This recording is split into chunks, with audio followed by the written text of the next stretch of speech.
বিজ্ঞানী আইজ্যাক নিউটনের জন্মস্থান কোথায়? উত্তর ইংল্যান্ডে। পৃথিবীর সবচেয়ে ধনী ব্যক্তি কে ছিল? উত্তর মানসা মুসা।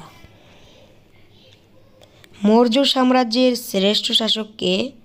উত্তর সম্রাট অশোক। 1900 সালে রাশিয়ার নাম কি ছিল? উত্তর সোভিয়েত ইউনিয়ন। পৃথিবীর সবচেয়ে দামি পুরস্কার কি? উত্তর নোবেল। বাংলাদেশের বর্তমান প্রধানমন্ত্রী কে? উত্তর ডাক্তার মোহাম্মদ ইউনূস। পিরামিড কোন দেশে অবস্থিত? উত্তর মিশর।